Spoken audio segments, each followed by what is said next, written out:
Art is meant to reflect life, but some paintings show you your death. Anisha was an art student, always on the lookout for unique pieces.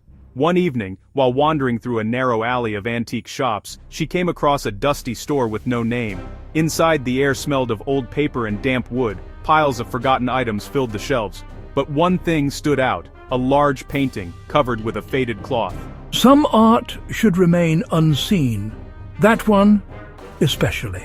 But curiosity won. Anisha pulled the cloth away. It was a haunting oil painting of a landscape, dark trees, a river, and a crumbling bridge. The sky was red, like it was always sunset. Something about it drew her in. Against the shopkeeper's protests, she bought it and carried it home. That night, Anisha hung the painting in her studio. She stared at it, captivated. The details were impossibly sharp, as if the brushstrokes had trapped real air, real light, real shadows. But something unsettled her. She swore the river in the painting was moving, and the trees seemed closer. Shaking it off as exhaustion, she went to bed. At 3:07 a.m., she woke to a strange sound, a dripping noise. When she looked at the painting, her blood ran cold. The once still river now rippled, and on the bridge, a figure stood, a dark silhouette, watching her. The next morning, the figure was gone, but the bridge looked more broken, as though it had aged overnight. Anisha tried to convince herself it was just her imagination, until her friend Rohan visited. Why did you paint yourself in it? What do you mean?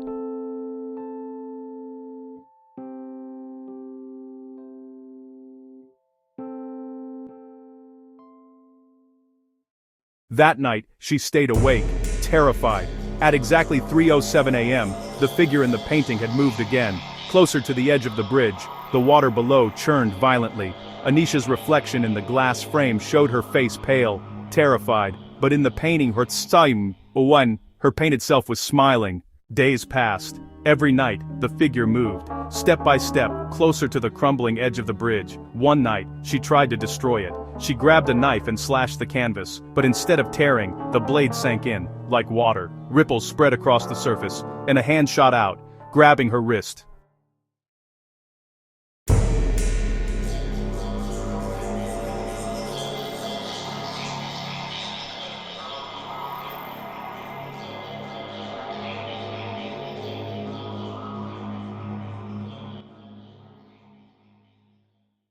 The shopkeeper later closed his store for good, but sometimes, late at night, people passing by claim they see a large painting leaning against the locked shutters, the bridge, the river, and a new victim every time.